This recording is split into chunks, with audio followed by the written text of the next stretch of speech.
সুপ্রিয় দর্শক, আপনাদের সবাইকে স্বাগত জানাচ্ছি TVN24 আয়োজিত নিয়মিত অনুষ্ঠান TVN অ্যানালিসিস। আমি হাবিব রহমান আছি আপনাদের সাথে। আশা করি আপনারা যে যেখানে আছেন ভালো আছেন, সুন্দর আছেন এবং আমাদের সাথে আছেন, দেখছেন আজকের অনুষ্ঠানটি। আজকের অনুষ্ঠানটি বিভিন্ন কারণে গুরুত্বপূর্ণ এবং অত্যন্ত গুরুত্বপূর্ণ বিষয়গুলো নিয়ে আজকে আমরা কথা বলবো। অনেকেই মনে করে থাকেন ট্যাক্স সিজন মানেই শুধু ফর্ম পূরণ করা, ডেডলাইন মেনে চলা এবং রিফান্ড ফেরত পাওয়া। বছরের এই সময়টা আসলে আপনার আর্থিক ভবিষ্যৎ নিয়ে গুরুত্ব দিয়ে ভাবার সবচেয়ে গুরুত্বপূর্ণ সময়গুলোর একটি, বিশেষ করে আপনার অবসর পরিকল্পনা বা রিটায়ারমেন্ট প্ল্যান নিয়ে। এই বছর এই আলোচনায় আরও বেশি খুব গুরুত্বপূর্ণ, তার কারণ প্রেসিডেন্ট ডোনাল্ড ট্রাম্পের নতুন ট্যাক্স আইন, যাকে ওয়ান বিগ বিউটিফুল বিল বলা হচ্ছে। এটি কার্যকর হওয়ার ফলে 2026 সালে ট্যাক্স ফাইলিং আগের বছরের তুলনায় অনেকটাই আলাদা।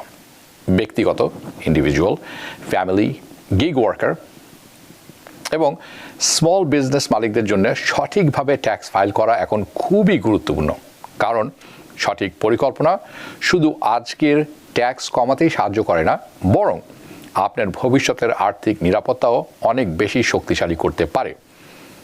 অনেকেই মনে করে থাকেন অবসর পরিকল্পনা করার বিষয়টি জীবনের অনেক পরে ভাবার বিষয়, কিন্তু বাস্তবতা হলো ট্যাক্স সিজনই সেই সময়ে যখন মানুষ বুঝতে পারে যে তাদের কাছে এমন অনেক সুযোগ রয়েছে যার মাধ্যমে তারা দীর্ঘমেয়াদে সঞ্চয় বাড়াতে পারেন এবং একই সঙ্গে ট্যাক্সের বোঝাও কমাতে পারেন। আজকের অনুষ্ঠানে আমরা আলোচনা করব ট্যাক্সের সাথে সম্পর্কিত অবসরের পরিকল্পনা, রিটায়ারমেন্ট প্ল্যানিং, কয়েকটি গুরুত্বপূর্ণ বিষয় নিয়ে। আমরা জানাবো 2025 সালের জন্য বিভিন্ন রিটায়ারমেন্ট অ্যাকাউন্টে কত টাকা পর্যন্ত অবদান করা যায় অর্থাৎ কন্ট্রিবিউট করা যায়, যেমন 401k plan, individual retirement account এবং SEP IRA, SEP IRA। এছাড়াও আমরা ব্যাখ্যা করব ট্র্যাডিশনাল রথ IRA এবং রথ IRA এর মধ্যে পার্থক্যটি কী এবং কোনটি আপনার জন্য বিশেষভাবে অথবা বেশি উপযোগী হতে পারে।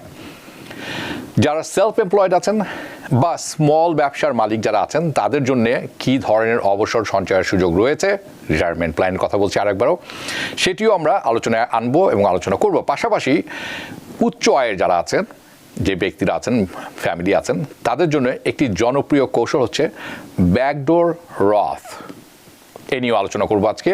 আরও একটি গুরুত্বপূর্ণ বিষয় হলো অনেকেই অবসর সঞ্চয় থেকে আগেই টাকা তুললে কী ধরনের সীমাবদ্ধতা, রেস্ট্রিকশনস ও পেনাল্টিজ, জরিমানা রয়েছে তা সঠিকভাবে জানেন না। তাই আর্লি ডিস্ট্রিবিউশন, রেস্ট্রিকশনস এবং পেনাল্টিজ সম্পর্কে আমরা পরিষ্কার ধারণা দেওয়ার চেষ্টা করব আজ।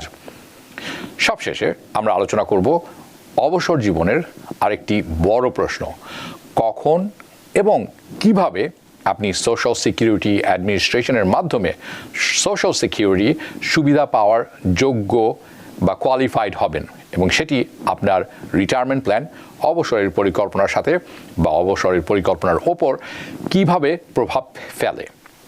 এই গুরুত্বপূর্ণ বিষয়গুলো নিয়ে আলোচনা করার জন্য আজ আমার সাথে যোগ দিচ্ছেন IRS enrolment agent Abdul Chowdhury, যিনি জটিল ট্যাক্স ও রিটায়ারমেন্ট পরিকল্পনার বিষয়গুলো খুব সহজভাবে ব্যাখ্যা করবেন এবং বাস্তব জীবনে প্র্যাকটিক্যালি প্রয়োগ করা যায় এমন পরামর্শ দেবেন।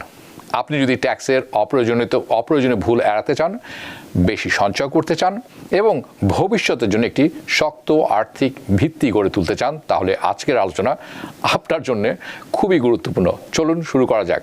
আব্দুল চৌধুরী, স্বাগত জানাচ্ছি আপনাকে। আসসালামু আলাইকুম, আপনাদের সবাইকে আবার ঈদ মুবারক। আজকে আমরা রিটায়ারমেন্ট নিয়ে কথা বলবো এবং অন্যান্য ট্যাক্স বিষয় নিয়ে কথা বলবো। সো ইনশাআল্লাহ আপনারা আমাদের শোটা আজকে এনজয় করবেন। আমি মনে করি এটা এনজয় করার মতো শো এবং আসলে খুব তথ্যভিত্তিক শো হবে। অনেকেই এখান থেকে অনেক কিছু you can take away lot of things from here এবং আপনাকে চিন্তা করতে সাহায্য করবে যে আপনি পরবর্তী প্ল্যানটা কী হবে। এই বছর ট্যাক্স ফাইল যদি না করে থাকেন তাহলে আপনি একটু এগিয়ে থাকবেন, কারণ আপনার প্ল্যানিংয়ের মধ্যে পড়ে যাবে, অথবা আপনি যদি করে ফেলেছেন ইতিমধ্যে তাহলে আগামী বছর কীভাবে করবেন সেটা আপনাকে এখনই ভাবিয়ে তুলবে এবং আমার মনে হয় আপনি পরিকল্পনা শুরু করবেন। সো আব্দুল চৌধুরী, চলুন ছোট্ট একটি প্রশ্ন থেকে শুরু করি। কেন ট্যাক্স সিজনকে অনেক বিশেষজ্ঞ আছেন, এক্সপার্ট যারা আছেন, যারা বলেন অবসর পরিকল্পনা, তার রিটায়ারমেন্টের জন্য পর্যালোচনা করার সবচেয়ে ভালো সময় বলে মনে করেন তারা। হ্যাঁ, এখন আমরা সবাই মনে করি যে ট্যাক্স ফাইলিং জিনিসটাই সবচেয়ে ইম্পর্টেন্ট, রাইট? বাট আপনারা যদি চিন্তা করে দেখেন, ট্যাক্স ফাইলিং আপনারা করতেছেন গত বছরে, রাইট? তার মানে পুরো সব প্ল্যানিং ইজ অলরেডি ডান। আপনি এখন শুধু ট্যাক্স রিটার্নটা হইলে গিয়া ক্যালকুলেশন করে দেখতেছেন আপনার দেওয়া অথবা পাওনা কত টাকা বাকি রয়েছে আইআরএস এর সাথে, রাইট? এখানে আর কোনো প্ল্যানিং এর অপশন নাই। তো অনলি অপশন যেটা প্ল্যানিং এর থাকে, রিটায়ারমেন্টের অপশনটা একটু থাকে, প্ল্যানিং এখনো স্টিল করা যায়, but aside from that there is no other planning. So now 2026, it's a new year, although এখন অলরেডি মার্চ হয়ে গেছে। So now is the time আপনারা গত বছর যে কোনো সুযোগ নিতে পারেন নাই, this is the time to get everything straightened out. ওকে, তাহলে ছোট করে আমরা জানলাম, কিন্তু এখন আসলে বিভিন্ন সময় আমি বিভিন্ন প্রশ্ন পর্যায়ক্রমে আপনার কাছে তুলে ধরবো এবং চেষ্টা করবো সেই সমস্ত জিনিস আপনি তুলে ধরবেন সবার কাছে। 2025 সালের ট্যাক্স বছরের জন্য 401k plan, individual retirement account এবং এসিপিআইআর এর সর্বোচ্চ কত টাকা পর্যন্ত অবদান রাখা যায়?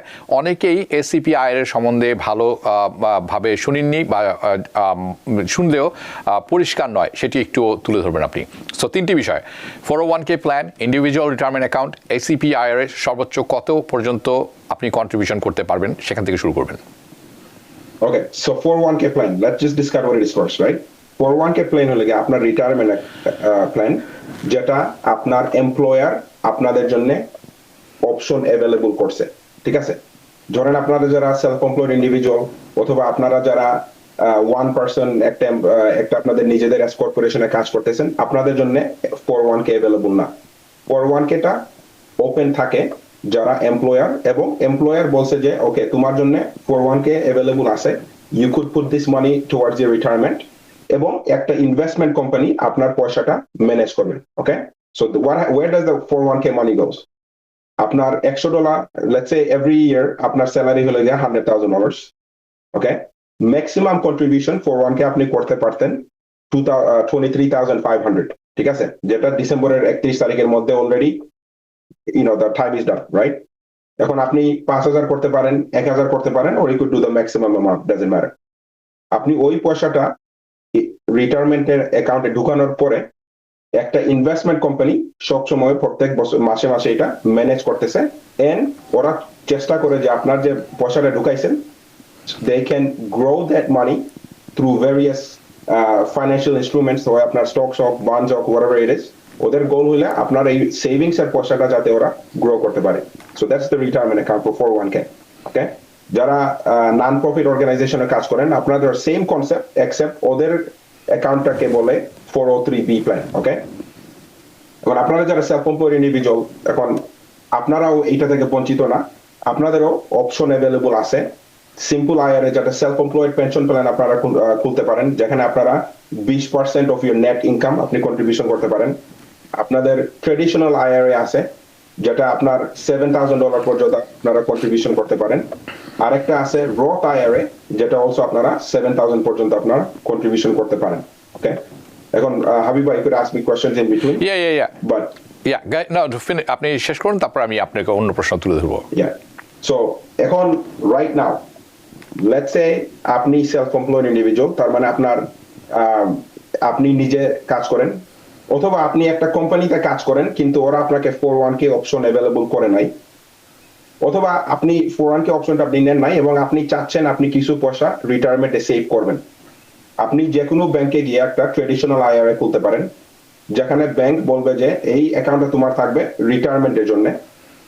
Then once you put that money in, you choose an investment, তার মানে আপনার একটা ইনভেস্টমেন্ট ফান্ড চুজ করা লাগবে, যেটার মাধ্যমে কোম্পানিটা ম্যানেজ করে। One of the thing I realized is that অনেক মানুষ আছে, ওরা কিন্তু ট্রেডিশনাল আইআরএতে পয়সা ঢুকান, 5,000 হোক, 6,000 হোক, whatever the case it is, কিন্তু ঢুকানোর পরে ওরা কিন্তু পয়সাটা শুধু ট্রেডিশনাল অ্যাকাউন্টে রেখে দিছে, they didn't do anything with it. If you do that, আপনার কিন্তু ইনভেস্টমেন্টটা গ্রো হচ্ছে না। আপনার একটা ফান্ড চুজ করা লাগবে, যেটা ওরা অলরেডি আপনাকে অ্যাভেলেবল অপশন দেয়, এবং ওই ফান্ডের মাধ্যমে আপনার পয়সাটা গ্রো হয়। এবং ট্রেডিশনাল আইআরএর ডেডলাইন, রথ IRA deadline is April 15th। তার মানে আপনি যদি গত বছরের জন্য যদি কোনো রিটায়ারমেন্ট কন্ট্রিবিউশন করেন নাই এবং দেখা গেছে যে আপনি ট্যাক্স ফাইল করতে গেছেন এবং আপনার পয়সা দেওয়া লাগতেছে আইআরএস কে, ধরেন আরো না লেজিস্লেটিভ নাম্বার দেন, আপনার আইআরএস কে দেওয়া লাগতেছে লেটস সে $10,000, রাইট? এখন আপনার ওই পয়সাটা আছে, $10,000 দিতে পারবেন আইআরএস কে, অসুবিধা নাই, কিন্তু আপনি দেখলেন যে আপনার হাতে আরো এডিশনাল পয়সা আছে আপনার সেভিংস অ্যাকাউন্টে যেটা আপনি ইউজ করতেছেন না। আপনি যদি চান একটা ট্রেডিশনাল আইআরএ তে $7,000 পর্যন্ত ঢুকাইতে পারেন এবং ওই $7,000 জন্য আপনি একটা ট্যাক্স ডিডাকশন পাবেন। সো ইন রিয়ালিটি ওই $7,000 আপনার ট্যাক্স ব্রেক হবে এবং $7,000 আসলে আপনার কস্ট হবে maybe $5,000, because it's possible that আপনার $2,000 ট্যাক্স ব্রেক আপনি পাইতে পারেন। ওকে, Roth IRA, let's go to Roth IRA a little bit later because it's going to be a little bit complicated, but I'll let you ask a question. Yeah. So, যে কথাগুলো বলছিলেন আব্দুল চৌধুরী, সেখানে আমি একটি কথা বলবো। আমি এমন একজনকে চিনি যিনি 7-8 বছর আগে $15,000 ট্রেডিশনাল আইআরএতে ফেলে রেখেছিলেন, কিন্তু উনি একটি বুদ্ধিমানের কাজ করেছিলেন। সেটি হলো উনি বলে দিয়েছিলেন যে এই অর্থটি এই কতগুলি মিউচুয়াল ফান্ড আছে, ট্রাস্ট আছে, ইটিএফ আছে, এখানে ডিস্ট্রিবিউশন করে দিয়েছিলেন উনি, যে এখানে ডিপোজিট করা হোক। ব্যাংক সেটি করলো এবং 8 বছর বা 9 বছরের মধ্যে সেটি ইট বিকেম মানে $60,000, কারণ ওনার রিটার্ন ছিল 18% অন অ্যাভারেজ। হ্যাঁ, it could be more or less, he was lucky, so উনি পেয়েছিলেন 18% রিফান্ড। সো আপনি যদি ব্যাংকে $15,000 ফেলে রাখেন, আপনি কিছুই পাবেন না, নাথিং, অ্যাকচুয়ালি কমেও যেতে পারে। ওকে, কিন্তু কারণ সার্ভিস চার্জ হাবি এইসব অনেক কিছু থাকে, কিন্তু আপনি যদি এটি নিয়ে ট্রেডিশনাল আইআরএতে ফেলে দেন এবং আপনি যদি কিছু ইনভেস্টমেন্ট ইনস্ট্রুমেন্ট পিক করেন এবং এটা ভেস্টেড হয়ে যায়, তখন কিন্তু এটা রিটার্ন আপনি প্রতি বছর পাবেন। আমার দেখা মতে S&P 500 অর ইটিএফস অ্যাভারেজে 15% রিটার্ন আসে। It's not guaranteed, performance is not guaranteed, but আপনি ধরে নেবেন। এটি নিয়ে আসলে ব্যাপক আলোচনা করার জায়গা আছে, তো এটি একটি বড় ব্যাপার। সো আমি একটা এক্সাম্পল দেই। Yes, please. Let's say right now you are age 35, okay? Every year আপনি $5,000 ঢুকাচ্ছেন রিটায়ারমেন্ট অ্যাকাউন্টে, রাইট? 20 বছর পরে আপনি 100,000 পর্যন্ত ঢুকাইবেন। If that $5,000 every year যদি কনজারভেটিভ হিসেবে 5% পর্যন্ত গ্রোথ হয়, আপনার কিন্তু অলমোস্ট $165,000 পর্যন্ত ওটা যাইতে পারে। Your rate of return is going to be almost $67,000 extra coming in. At the by the time your retirement age comes in. Yeah. Okay, sorry, $165,000. That means your $100,000 is going to lead to $165. তার মানে $65,000 profit আপনার হচ্ছে এইটাতে, যে পয়সাটা আপনার most likely savings account এ পড়ে রয়েছে, right? When we have the money sitting on a savings account, যেখানে আপনার rate of return is less than 1% at times, right? আপনি পয়সা বানাচ্ছেন না, the bank is making the money, right? এখন নাও আমাদের কমিউনিটি একটা ডাইভার্স কমিউনিটি, অনেকের হালাল হারাম নিয়ে চিন্তিত আছেন, which is very good. এবং আপনারা যদি হালাল ভাবে যদি ইনভেস্টমেন্ট করতে চান, there are ETFs, there are actually very halal way to make the investments and still আপনার গ্রোথ থাকবে, right? So I think this is something that everybody should look into. And we আমার আব্দুল চৌধুরী, আপনি খুব ভালো একটি প্রসঙ্গ এনেছেন। In future, I'm sure I will be discussing this and probably you will be with me and we'll break down the whole thing. কারণ ETF এর কথা যখন আসলো, আপনি যদি DIA দেখেন, NASDAQ-এর, it gives you every month dividend and it also gives you কি বলে earnings, right? So এটা আপনি অন্য কোথাও পাবেন না, it has a monthly dividend. Okay, anyway, আমি ট্যাক্সেশনের সাথে থাকবো, কারণ এই বিষয়গুলো অনেকে জানেন। আচ্ছা আব্দুল চৌধুরী, আপনি কয়েকটি বার ট্র্যাডিশনাল আইআরএ এবং রথ আইআরএ এই দুটি নিয়ে বারবার আমরা কথা বলছি। সো আমাদের মধ্যে অনেকেই আছেন যারা ট্র্যাডিশনাল আইআরএ এবং রথ আইআরএর মধ্যে পার্থক্যটি নিয়ে বিভ্রান্ত হন। সহজভাবে বললে এই দুটির মধ্যে মূল পার্থক্য কি এবং একজন মানুষ কিভাবে সিদ্ধান্ত নেবেন কোনটি তার জন্য বিশেষ উপযোগী? ওকে, ট্র্যাডিশনাল আইআরএ এইটার জন্য আপনি ট্যাক্স ডিডাকশন নিচ্ছেন, রাইট? তার মানে আপনি আইআরএস কে বলতেছেন আমি $7,000 অথবা $5,000 কন্ট্রিবিউশন করব এবং ওই $5,000 আমি কোনো ট্যাক্স এখন দিব না। ওকে, এখন লেটস সে একজন মানুষ সারা in his whole life time উনি $100,000 পর্যন্ত কন্ট্রিবিউশন করছেন এবং দেখা গেছে যে at the end of his retirement উনার টোটাল ভ্যালু 165,000, right? তার মানে উনার 100,000 পর্যন্ত ঢুকাইছিলেন, with growth he now has 165,000, right? In a traditional IRA উনি তখন রিটায়ারমেন্টের সময় যখন উনি পয়সাটা উইথড্র করবেন, পয়সাটা যখন দিবেন, উনি তখন ওইটাতে ট্যাক্স দিবেন। যেহেতু এখন ট্যাক্স দিচ্ছেন না, উনি তখন ট্যাক্স দিবেন। তার মানে আপনি তখন ট্যাক্স দিচ্ছেন যে পয়সাটা আপনি বর্তমানে ঢুকাইছেন এবং যে পয়সাটা আপনার গ্রোথ হয়েছে। ওকে, সো দ্যাটস ট্রেডিশনাল আইআরএ। রথ আইআরএ, আপনি আইআরএস কে বলতেছেন যে আমি আজকে $5,000 রিটায়ারমেন্ট অ্যাকাউন্টে ঢুকাবো, কিন্তু ওইটার জন্য আমি কোনো ট্যাক্স ব্রেক নিব না। ওকে, তার মানে আপনি ওইটার জন্য কোনো ট্যাক্স ডিডাকশন নেবেন না। এবং same individual 20 years later, unar growth is now 165,000. Now the benefit here is that puro poishata, the 165,000, তার মানে $65,000 যে প্রফিট আছে ওইটাতে উনার কোনো ট্যাক্স দেওয়া লাগবে না, which is very good. So now the question is, when do you use which one? Okay, the rule of thumb is simple. আপনার right now যদি ট্যাক্স রেট লো থাকে, রাইট, তার মানে আপনি যদি মনে করেন right now আপনার income com, tax rate com, you do a Roth IRA without any hesitation. কারণ কেন? আপনি যদি $7,000 রিটায়ারমেন্টে ঢুকাইতেন traditional IRA, let's say you get a 10% break. But আপনি যখন রিটায়ারমেন্ট করেন তখন আপনার ট্যাক্স রেট 30% হইতে পারে, 25% হইতে পারে। অথবা the way our country is going, in 30 years we might be at a war where our tax rate might be even higher. তাই না? কারণ ডিফারেন্ট legislation আসে, tax rate বাড়ে, right now it's 37%, and let's say that government আপনাকে বলছে যে in 30 years আমাদের সবাইকে ইন্স্যুরেন্স দিবে, right? What happens then? Tax rate is most likely going to go up. So with a Roth IRA আপনার tax rate is already locked in, and আপনি পয়সাটা যখন পাবেন in 30 years it's all tax free money, and I think it's a really good strategy. এবং আপনাদের income যদি, ওকে, so now Roth IRA has a limitation. আপনার income যদি 150,000 এর উপরে হয়, আপনারা যদি মেরিট থাকেন, there is a phase out, you can not do Roth IRA contribution. তখন আপনি ব্যাকডোর রথ আইআরএ করতে পারেন। It's basically just a loophole. Basically all it does is put money into traditional IRA, move it over to Roth. To keep it simple, Roth IRA, backdoor Roth IRA still eligible for you.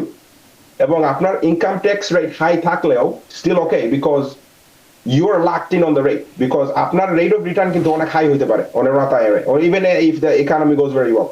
So this is something that I think everybody should keep in mind and look into it, especially if you guys are young right now. Do a Roth IRA. Yeah. Absolutely. Okay. এই ব্যাপারে কয়েকটি প্রশ্ন আছে, আমি একটু পরে করবো আপনাকে। আরেকটি প্রশ্ন আমি আপনার কাছে করি, সেটি হচ্ছে এরকম: যদি কেউ ইতিমধ্যেই ট্যাক্স ফাইল করে ফেলেছেন, tax filing is done for this person, কিন্তু আইআরএতে এখনো কোনো কন্ট্রিবিউশন করেননি ধরে নিই আমরা, তাহলে কি এখনো তার সুযোগ আছে যাতে সেই কন্ট্রিবিউশন আগের ট্যাক্স বছরের সাথে উনি করতে পারেন বা গণনা করা যায়? Only option available right now হইলে আপনার রথ আইআরএ। রথ আইআরএ আপনি করতে পারবেন, ট্রেডিশনাল আইআরএ করতে পারবেন আপনি, but the issue is traditional IRA এর জন্য আপনি একটা ট্যাক্স ডিডাকশন পাবেন which will trigger an amendment, right? So আপনি amendment না করলেও হবে, but because আপনি tax break পাবেন, it makes sense to do the amendment. But the rule of thumb in all of this, the way you do this is, আপনি যখন tax file করতেছেন, আপনার অ্যাকাউন্টেন্টের কাছে গেলেন এবং আপনার অ্যাকাউন্টেন্ট বলল যে আপনি $5,000 ট্রেডিশনাল অ্যাকাউন্টে ঢুকান। উনি ওইটা ট্যাক্স ডিডাকশন অলরেডি আপনার জন্য নিয়ে নেবে এবং বাই April 15 আপনি কন্ট্রিবিউশনটা করে ফেলবেন। ঠিক আছে, তার মানে আপনি ট্যাক্স ফাইল আজকে করে ফেলছেন, অসুবিধা নাই, but you contribute the money by April 15. Same thing with SEP IRA as well, মানে self employed pension plan, same thing. আপনারা যারা সেলফ এমপ্লয়েড ইন্ডিভিজুয়াল, আপনাদের জন্য same option available until April 15. Okay, আমি সেলফ এমপ্লয়েড ব্যাপারে কিছুক্ষণ পরে আসবো, কিন্তু আমাদের সাথে অনেকে ফোন আছেন। চলো একটি কল এখনই নিয়ে নিই। কে আছেন আমাদের সাথে? জি, হ্যালো, আসসালামু আলাইকুম। হ্যাঁ, ওয়ালাইকুম সালাম, বলুন। আমি কুইন্স থেকে আহমেদ বলতেছি। হ্যাঁ, বলুন। আমি 2024 ট্যাক্স ফাইলটা করছিলাম ফেব্রুয়ারি 5 তারিখে। এই কোয়েশ্চেনটা আমি আবার আগে করছিলাম, কিন্তু আমি স্টেটের টাকাটা পাইছি, কিন্তু ফেডারেলের টাকাটা এখনো স্টিল না পাওয়া নাই। প্লাস ওরা 90 ডেজ পর পর একটা লেটার দিত আমাকে, টিম্বার লেটারটা আসছে, পরে আর কোনো লেটার আসে নাই। আমার আবার হোম কেয়ার আছে, একটা বাচ্চা আছে, জয়েন্ট ট্যাক্স ফাইল, প্লাস আমি ওয়েট করতে করতে এই বছর ট্যাক্স ফাইলটা আমি আগামী কালকেই করছি। গতকালকে করেছেন? কালকে আগের দিন করছি, হ্যাঁ, গত পরশু করেছেন আর কি। পরশু করছি। এখন পর্যন্ত স্টিল আমার আগের বছরের 2024 এর ফেডারেল টাকাটা এখনো রয়ে গেছে। হ্যাঁ, সো আপনার প্রশ্ন হচ্ছে আপনি কেন 2024 এর ফেডারেলের ট্যাক্স রিটার্নটি পাননি এখনো ফেরত? হ্যাঁ, আমার সব ডকুমেন্ট আমি ঠিকমতোই দিয়ে সাবমিট করছি, ডকুমেন্টে কোনো প্রবলেম নাই। জি আই ডোন্ট নো। ওকে, আপনি একটু লাইনে থাকবেন। আব্দুল চৌধুরী, আপনি প্রশ্নটি কি শুনেছেন? উনি 2024 এর রিফান্ড পান নাই, রাইট? ফেডারেলটি পাননি উনি। Okay, so I am assuming উনার হোম কেয়ার ছিল, right? Yeah right, home care. Okay, so most likely উনার হোম কেয়ার এক্সক্লুশন ছিল, রাইট? হোম কেয়ার এক্সক্লুশন মানে Right. হলো গিয়ে যে আপনারা যখন একজন ইন্ডিভিজুয়ালকে টেক কেয়ার করেন আপনাদের নিজের বাসায়, আপনি ওইটার জন্য একটা ডিডাকশন নিচ্ছেন। ওকে, Right. So now the issue is that most likely ওই ডিডাকশনটা আপনাকে আর্ন ইনকাম ক্রেডিট দিচ্ছে, অথবা বিকজ ওরা যে আপনি যে এক্সক্লুশনটা নিচ্ছেন ওই কারণে আইআরএস আপনার ট্যাক্স রিটার্নটা ফ্ল্যাগ করছে, which is okay, not a big deal, as long as আপনার proof of address আছে, meaning patient এবং caretaker address is same, home care approval letter এবং a job letter from your home care agency, ওই তিনটা জিনিস যদি আপনি provide করতে পারেন, you're good. Also, right now IRS is delayed on providing responses, right? ওই কারণে আপনাকে ওরা শুধু লেটার পাঠাচ্ছে যে they need 90 more days, which is normal. Keep continuing to respond to the letter. ওরা যদি বলে ওরা additional সময় চাচ্ছে, it's okay, just let it ride and just be patient. ওকে, আশা করি আপনার প্রশ্নের উত্তর আপনি পেয়েছেন। ধন্যবাদ আপনাকে। ওকে, সো এই ট্যাক্সের উপরে একটু যাচ্ছি, স্পেশালি যারা গিগ ওয়ার্কার আছেন, অর্থাৎ যারা সেলফ এমপ্লয়েড যারা আছেন, not necessarily Uber and lift, everybody, food vendor হতে পারেন, মানে অনলাইন সেল করছেন, অনেকেই হতে পারেন। সো যারা গিগ ওয়ার্কার আছেন, ফ্রিল্যান্সার বা সেলফ এমপ্লয়েড হিসাবে কাজ করছেন, তাদের জন্য কি ধরনের রিটায়ারমেন্ট সেভিংস অপশন রয়েছে যা একই সঙ্গে ট্যাক্স অ্যাডভান্টেজ দেয় এবং এই রিটায়ারমেন্ট প্ল্যানের পরিকল্পনা তারা করতে পারেন? ওকে, সেম, ওদের জন্য এভরিথিং ইজ অ্যাভেলেবল, শুধু 401k ছাড়া। ওকে, সো 401k অল্টারনেটিভ ওদের জন্য সেলফ এমপ্লয়েড পেনশন প্ল্যান। ওকে, নাও সেলফ এমপ্লয়েড পেনশন প্ল্যান হলে গিয়ে আপনি কন্ট্রিবিউশন করতে পারবেন up to, I said 20% before, but it's 25% of your net income. তার মানে আপনার স্কেডিউল সিতে যে নেট ইনকামটা দেখাইছেন ওইটার 25% পর্যন্ত আপনারা ম্যাক্সিমাম কন্ট্রিবিউশন করতে পারেন, এবং ওইটার জন্য আপনি একটা ট্যাক্স ডিডাকশনও পাবেন। ট্রেডিশনাল আইআরএ করতে পারেন, which is also okay. Those are the two options available for you guys. ওকে, আর একটি প্রশ্ন, এবং ওইটার কন্ট্রিবিউশন ডেট until April 15. ওকে, পারফেক্ট। নাও যারা স্মল ব্যবসার মালিক আছেন, তারা যদি নিজেদের জন্য, অথবা অনেকে আছেন যাদের 3-4 জন বা 10 জন বা 20 জন এমপ্লয়িজ আছে, তাদের জন্য এটি প্রযোজ্য হবে। সো যারা স্মল বিজনেসের মালিক আছেন তাদের নিজেদের জন্য অথবা তাদের কর্মচারীদের জন্য, যে এই যে রিটায়ারমেন্ট সঞ্চয়ের ব্যবস্থা করতে চান যারা, নিজের জন্য অথবা এমপ্লয়ীদের জন্য অথবা দুটোই, তাহলে তারা কোন ধরনের রিটায়ারমেন্ট প্ল্যান বিবেচনা করতে পারেন? আপনার পরামর্শটি চালি। আপনি যদি এস কর্পোরেশন থাকে, আপনি সোলো অথবা রেগুলার কর্পোরেশন থাকে, দ্যাটস ফাইন, আপনি সোলো 401k খুলতে পারেন, যেটা 401k এর মতো ওয়ার্ক হবে। আপনি আপনার এমপ্লয়ীদের জন্য রেগুলার 401k খুলতে পারেন, দ্যাটস অলসো ফাইন। অলসো আপনি যদি চান ম্যাচিং কন্ট্রিবিউশনও করতে পারেন, ঠিক আছে? So now what happens is, এখন দেখা গেছে যে আপনি আপনার কোম্পানিতে আপনি এবং আপনার ফ্যামিলি মেম্বাররা কাজ করতেছেন, আপনি একটা কন্ট্রিবিউশন করবেন, আপনার কোম্পানি সেম কন্ট্রিবিউশন ম্যাচ করবে, right? So now you get double the deductions. So all those options are available. এবং আপনি যদি যদি রিটায়ারমেন্ট অ্যাকাউন্টগুলো খুলে রাখেন, আপনাদের জন্য স্টিল ট্যাক্স ক্রেডিট থাকবে যে অ্যামাউন্টটা required for maintaining the 401k, right? তার মানে হলে যেহেতু আপনি স্মল বিজনেস ওনার এবং আপনার 401k একটা কোম্পানি ম্যানেজ করতেছেন, এবং ওই 401k মেনটেইন করার জন্য ওর একটা মান্থলি ফি নেয়, ওইটার জন্য আইআরএস আপনাকে কিছু ক্রেডিট দেয়। So still you not losing out. So all you got to do is open a 401k for your employees and you should be able to get those credits. ওকে, তাহলে আরেকটি প্রশ্ন, কিছুক্ষণ আগে আপনি যদিও you alluded to it, backdoor Roth IRA. আমার কাছে আপনার প্রশ্নটি হচ্ছে এরকম, যারা হাই ইনকাম আছেন, উচ্চ আয়ের অনেক মানুষ আছেন, ব্যাকডোর নামের এই যে কৌশলটি আপনি কিছুক্ষণ আগে আমরা শুনলাম আপনার কাছ থেকে, এটি আসলে একটু যদি ব্যাখ্যা করেন যে আসলে এটি কি। হ্যাঁ, তারপর আমি অন্য প্রশ্নে চলে যাব, কারণ অনেক গুরুত্বপূর্ণ সোশ্যাল সিকিউরিটির প্রশ্নটি আছে। আসলে কি কারা এই সুবিধাটি বা কৌশলটি সবচেয়ে বেশি উপকৃত হতে পারেন?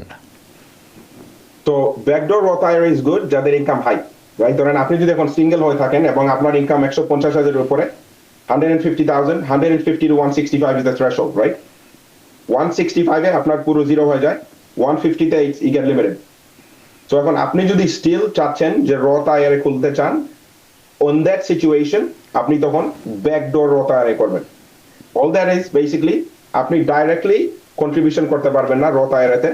You have to use the traditional route, তার মানে আপনার দুইটা অ্যাকাউন্ট খোলা থাকবে, ওকে? একটা traditional IRA, you put the money in, next day you transfer the money over to the Roth IRA. That's basically the summary of a backdoor Roth IRA. ওকে, আসমা আক্তার একটি প্রশ্ন করেছেন। আসলে আসমা আক্তার, আপনাকে বলছি, আপনি আমার মুখের কথা কেড়ে নিয়েছেন। তার কারণ হচ্ছে আমি ঠিক এই বিষয়টিতেই এখন কথা বলতে যাচ্ছিলাম। আমি আব্দুল চৌধুরীর প্রশ্নটি আপনাকে দিয়ে রাখছি, কারণ এই আমাদের প্রশ্নের মধ্যে এটি চলে আসতে পারে। উনি বলছেন, ইফ আই ডিপোজিটেড 7,000 ইনটু রথ IRA before April 15th, does that $7,000 payment will count as an income or for upcoming year if I withdraw it? So keep that question in mind. আচ্ছা, let's answer that question first. Then আমার এই প্রসঙ্গে আরো প্রশ্ন আছে। Now is the time when I give you fine prints. Okay. So the idea of a retirement account, government চায় যে আপনি পয়সা সেভ করেন, right? Now why is it important? Right now আমরা সবাই কাজ করতেছি, আমাদের একটা লাইফস্টাইল আমরা মেনটেন করতেছি। 30 বছর পরে আপনি যখন রিটায়ারমেন্ট হবেন, আপনার ইনকাম সেম থাকবে না। তখন আপনি you have to rely on social security income, and আপনার যদি তখন জব থাকে শর্ট এবং সেভিংস। এখন গভর্নমেন্ট চায় যে আপনি পয়সা ঢুকাবেন 401k তে, and they don't want you to pull the money out. Okay? Either if it's Roth IRA, backdoor, traditional, wherever it is. So আপনি যখন পয়সাটা বার করবেন, তখন আপনাকে ওরা 10% পেনাল্টি চার্জ করে, ঠিক আছে? So then 10% পেনাল্টি চার্জ করার পরে যদি আপনার ইনকাম ডিডাকশন নিয়ে থাকেন ট্রেডিশনাল আইআরএ অথবা 401k, then you pay tax on it. এটাকে বলা early withdrawal. Earning withdrawal. So আমি আশা করি আপনার প্রশ্নটির উত্তর পেয়েছেন। আমাদের সাথে অনেকে আছেন ফোনে, আমি কয়েকটি প্রশ্ন নিতেই হবে এখন। আমি এই জন্যে আর্লি উইথড্রলের বিষয়টি ধরে রাখছি। এই বিষয়ে অত্যন্ত গুরুত্বপূর্ণ প্রশ্ন আছে, সেটি আমি এখন সরিয়ে রাখছি। কে আছেন আমাদের সাথে ফোনে? জি, আসসালামু আলাইকুম হাবিব ভাই, কেমন আছেন? জি, ভালো আছি, আশা করি আপনিও ভালো আছেন। জি আলহামদুলিল্লাহ ভালো আছি। জি, আমি লাস্ট ইয়ারের এখনো ট্যাক্স ফাইল করি নাই। তো আমার W2 এবং 1099 ইনকাম প্রায় 70k এর মতো। তো আমার ওইটার জন্য ট্যাক্স অ্যারাউন্ড 7,000 to 8,000 দিতে হচ্ছে স্টেট এবং ফেডারেলে।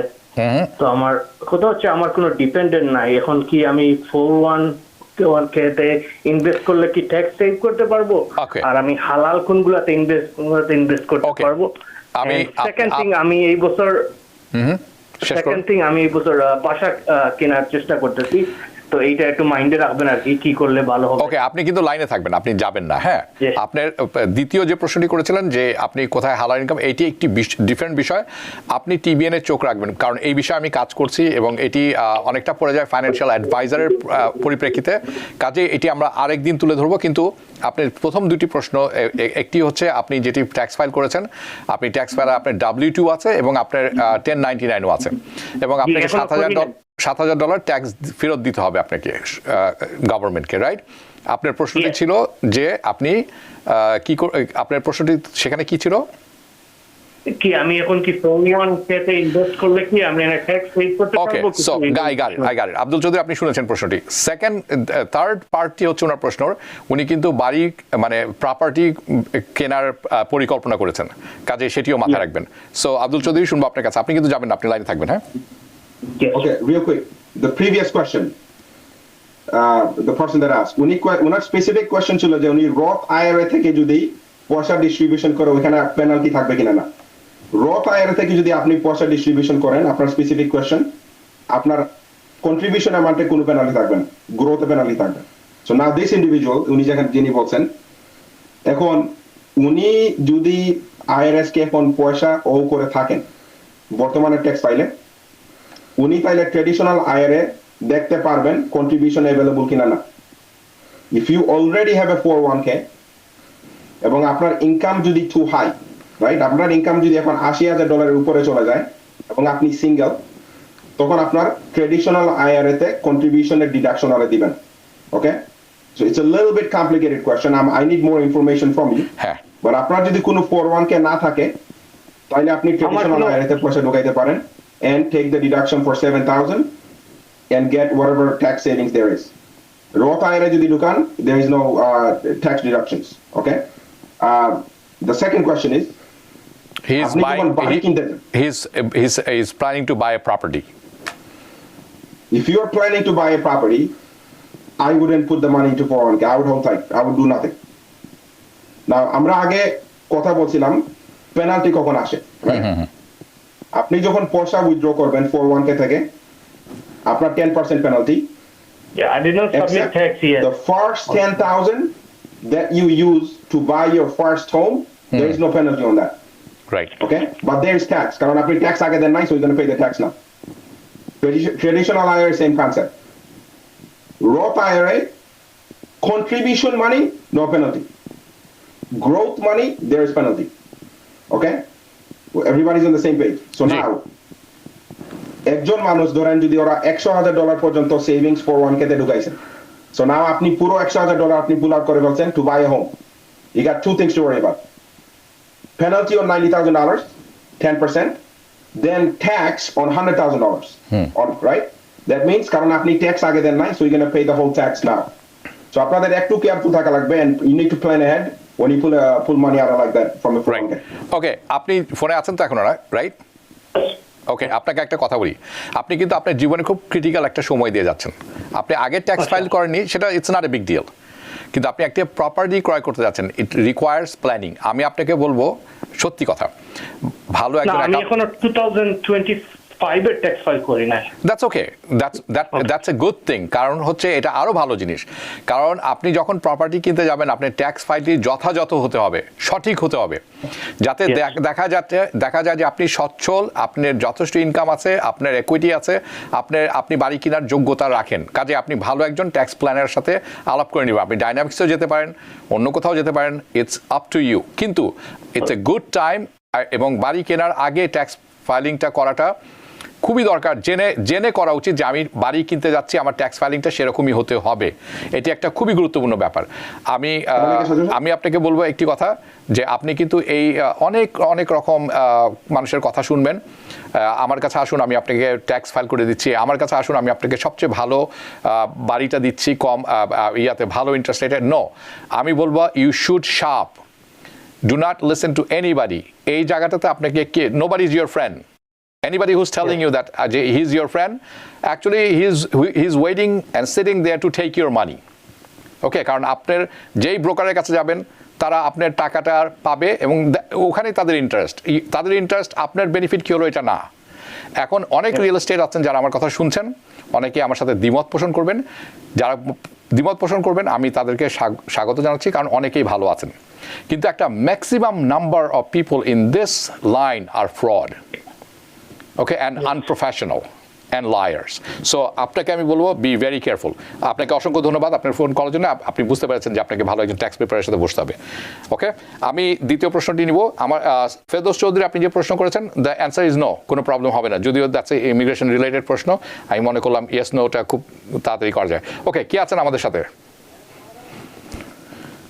হ্যালো, ইয়েস, আমি কুইন্স থেকে বলছিলাম। আমার একটা কোশ্চেন ছিল, সেটা হচ্ছে যে ট্রাম্প বলছে যে এবার ওভারটাইম অথবা টিপসে এটা সর্বোচ্চ 25,000 ডিডাকশন পাওয়া যাবে। আমি ব্যাপারটা ক্লিয়ার না, আর এই আপ টু 25 মানে কি আমি বুঝতে পারি না। Good question. অনেকবার আমরা আলোচনা করেছি, তারপর আমি আব্দুল চৌধুরী আপনাকে বলবো এই আলোচনার এই প্রশ্নটির উত্তর দিতে, please. Habib bhai, what was the question? I couldn't. উনি জানেন যে ওয়ান বিগ বিউটিফুলের একটি ধারা হচ্ছে যে মানে নো ট্যাক্স অন টিপস, কিন্তু আবার শুনছেন নো ট্যাক্স অন টিপের পরে আবার শুনছেন যে আপ টু $25,000। তো এখন উনি confuse, which is what? It's up to 25,000. I know, So but explain please. So basically, আপনার টিপস যদি $10,000 হয়, up to no tax on $10,000. Tips যদি $30,000 হয়, no tax on $25,000. হ্যাঁ, ভেরি সিম্পল। আপনি $25,000 পর্যন্ত যদি টিপস হয়ে থাকে, নো ট্যাক্স। কিন্তু এর উপরে যদি $1 বেশি হয়ে থাকে, তাহলে আপনাকে ট্যাক্স দিতে হবে। But more importantly, people don't have jobs now. এই বছর সবাই মনে করেছিল no tax on tips, but আপনাকে টিপস আর্ন করতে হলেও আপনার তো জব টিকে থাকতে হবে। অনেক মানুষের জব নাই। So I don't know what this guy is doing. Thanks Trump. Anyway, I don't want to be political here. Okay, আমরা যেহেতু পেনাল্টির উপরে কথা বলছি, অনেকেই আছেন জরুরি প্রয়োজনে তাদের রিটায়ারমেন্ট যে সেভিংসটি আছে, অবসর সঞ্চয়, সেখান থেকে আগেই টাকা তুলতে চান। যদি কেউ নির্ধারিত অবসরের সময়ের আগে টাকা তুলতে চান, তাহলে কি ধরনের ট্যাক্স বা পেনাল্টি দিতে হয়, এবং এই নির্ধারিত সময়টি আসলে কখন? সো আপনি যদি age 59.5 এর আগে যদি পয়সা তুলেন রিটায়ারমেন্টের কাছ থেকে, রাইট, তখন আপনার পেনাল্টি দেওয়া লাগে। There is exceptions. By the way, tax আপনার সবসময় দেওয়া লাগবে, রাইট, কারণ আপনি তখন আগে ট্যাক্স দেন নাই। Exceptions on the penalty is up to $10,000 on first time home buyer. যদি আপনার পয়সা দেওয়া লাগতেছে IRS K, because you have a federal tax due or state tax due, এবং আপনার পয়সাটা দেওয়ার জন্য 401k থেকে আপনি পয়সা বার করতেন, no penalties. Also আপনার যদি কোনো medical bill থাকে, also no penalty. So there's like some, and also there's another emergency withdrawal, which is $1,000. Honestly, nobody has an emergency for 1,000, but it should be more than that. But in any case, $1,000 every year আপনার emergency জন্য আপনি pull up করতে পারেন, which saves you about $100 in penalty. ওকে, এবং what's the threshold, meaning কোন টাইমে গিয়ে উনি পেনাল্টি দিতে হবে না? ওই টাইমটা, কাট অফ টাইমটা কবে? Age 59.5. Age 59.5. This is very important. আপনি মনে রাখবেন। ওকে, this brings me to another question. আরও গুরুত্বপূর্ণ, বেশি গুরুত্বপূর্ণ, অবসর জীবনে, রিটায়ারমেন্ট লাইফে আপনার সোশ্যাল সিকিউরিটি অ্যাডমিনিস্ট্রেশন থেকে সোশ্যাল সিকিউরিটির সুবিধা পাওয়ার জন্য রিয়েল কোয়ালিফিকেশন অথবা মূল যোগ্যতার শর্তগুলো কি? এটা অনেকেই পরিষ্কার নয়। আপনি যদি একটু আমাদেরকে খোলাসা করে বলেন, please. Okay, so social security income আসে আপনার রেগুলার যে জব করতেছেন, ওইখানে আপনারা কয়েকটা ট্যাক্স দেন, which is social security tax. Okay, যারা W2 তে কাজ করেন এবং যারা সেলফ এমপ্লয়েড ইন্ডিভিজুয়াল, আপনারা সেলফ এমপ্লয়মেন্ট ট্যাক্স দেন। ওকে, সো যারা কাজ করছেন, at least, so you need 40 credits. Okay, and you could get a maximum of 4 credits every year, right? Okay, to simplify, একজন মানুষ যদি 10 বছর কাজ করেন এবং সোশ্যাল সিকিউরিটির জন্য ওরা 40টা ক্রেডিট পাইছেন, তখন ওরা সোশ্যাল সিকিউরিটির জন্য এলিজিবল। তো লেটস সে কেউ যদি আমেরিকায় আসছেন 11 বছর আগে এবং উনি 10 বছর ট্যাক্স ফাইল করছেন, এন্ড প্রত্যেক বছর এক একটা রিকোয়ারমেন্ট থাকে for each credit, right? For this year 4 ক্রেডিটের জন্য আই থিঙ্ক আপনার ইনকাম দরকার $7,200 টাকা। যাদের 40 ক্রেডিট থাকে, 40 ক্রেডিট পাওয়ার পরে ওরা সোশ্যাল সিকিউরিটির জন্য অ্যাপ্লাই করতে পারেন। এখন রিয়েল কুইক, কেউ যদি বর্তমানে আপনার এইজ লেটস সে 70 এবং আপনি দেখছেন যে আপনার মাত্র 38টা credit, all you do is আপনি একটা ট্যাক্স ফাইল করবেন এই বছর, 2টা ক্রেডিট ইনকাম দেখাবেন, pay the tax, you gonna be now eligible for social security. যারা সারা বছর কাজ করে আসছেন, সারা লাইফ কাজ করে আসছেন, ওরা আপনাদের highest 35 years income নেয়, and from that they do the calculation. I think they divide it by 420 months, I believe. Something like that, Whichever yes. that is. Yeah. ওকে, আশা করি এই প্রশ্নের উত্তর পেয়েছেন। আমরা অনুষ্ঠানে একেবারে শেষে আছি, কিন্তু এই শেষ প্রশ্নটি আমাদের কমিউনিটির মানুষের জন্য, যারা আছেন তাদের জন্য, অনেকের জন্য, সবার জন্য নয়, অনেকের জন্য এটি খুব বেশিভাবে প্রযোজ্য। যদি কেউ এখনও হি ইজ 30, 40, 30-40 বছর বয়স হয়ে গেছে অথবা 50 বছর হয়ে গেছে বয়সও, ঠিকভাবে রিটায়ারমেন্ট সেভিংসটি শুরু করেননি বা শুরু না করে থাকেন, তাহলে উনি চাচ্ছেন আগামীকাল থেকে এটি করতে, আপনি তাহলে এখন থেকে তাকে কি বাস্তব পদক্ষেপের কথা বলবেন? কি পদক্ষেপ তার নেওয়া উচিত? ওরা যদি বর্তমানে ইয়াং থাকেন, দ্যাট মিনস আপনাদের জব শুরু করছেন এন্ড আপনার মনে হয় আপনার ফিউচারে ইনকাম আরো বাড়বে, গো উইথ আ রথ আইরা। যদি আপনার অলরেডি ইনকাম আছে, go with a 401k, and you could also go with a Roth IRA depending on আপনি কত টাকা বাজেট, রাইট? এখন যদি দেখা গেছে যে আপনার $10,000 বাজেট আছে, put 5 and 5, 5,000 into 401k, 5,000 into Roth IRA, or do everything into Roth IRA and do the rest into 401k, not a problem. আরেকটা ইনভেস্টমেন্ট স্ট্র্যাটেজি যেটা অনেকে আমরা চিন্তা করি না, ইনভেস্টমেন্ট হোমস, রাইট? মানে rental property. If you think about it, আপনি যদি এখন age 30 and you're going to retire in 30 years, your mortgage would also be paid off in 30 years as well. ওইটা রেন্টাল ইনকাম হিসেবে আপনার actually technically retirement strategy হিসেবে count হবে, one way to look at it. But yeah, 401k and Roth IRA would be the way to go. Abdul Chowdhury, আপনাকে অসংখ্য অসংখ্য ধন্যবাদ। আজকে আমরা যে বিষয়গুলো নিয়ে আলোচনা করলাম, সচরাচর এই বিষয় নিয়ে আলোচনা করার সুযোগ হয় না, এবং আমি যতটুকু বুঝতে পারছি যে এখান থেকে অনেক অনেক প্রশ্ন হবে, এবং আসলে আমরা the tip of the iceberg একেবারেই খুব যথাসামান্যই আলোচনা করেছি। প্রতিটি বিষয় আসলে আলোচনা করলে অনেক সময় লাগবে, এবং আমি এই আলোচনাগুলো করব কারণ এই আলোচনাগুলো সামনে আমাদের সবার লাগবে, সবার জন্য প্রযোজ্য হবে। আমি আব্দুল চৌধুরী আপনাকে জানাচ্ছি অসংখ্য অসংখ্য ধন্যবাদ আজকে সময় দেওয়ার জন্য এবং আপনার মূল্যবান অভিজ্ঞতা আমাদের সাথে শেয়ার করার জন্য। আপনি ভালো থাকবেন। থ্যাংক ইউ, ইনশাআল্লাহ আবার দেখা হবে। আসসালামু আলাইকুম। দর্শক, আপনারা যারা এতক্ষণ অনুষ্ঠানটি দেখছিলেন, আশা করি অনুষ্ঠানটি ভালো লেগেছে। আমরা চেষ্টা করি সবসময় আপনাদের সামনে এমন বিষয় তুলে ধরার যেটি আপনার শুধুমাত্র ট্যাক্স ফাইলেই বর্তমান সময় নয়, আপনার ভবিষ্যতের জন্য, রিটায়ারমেন্টের জন্য, আপনার ইনভেস্টমেন্ট প্রপার্টির জন্য আপনাকে সঠিক পথটি বাতলে দেবে। সেই প্রচেষ্টা আমাদের সবসময় অব্যাহত থাকবে TVN 24-এর সাথে। দেখা হবে পরবর্তী অনুষ্ঠানে। শুভরাত্রি। TVN 24 টেলিভিশন দেখতে আজই কল করুন 7187776556। লগ ইন করুন www.totalcablebd.com। নিউ ইয়র্ক থেকে সম্প্রচারিত TVN 24 টেলিভিশন বিশ্বজুড়ে বাঙালির কণ্ঠস্বর।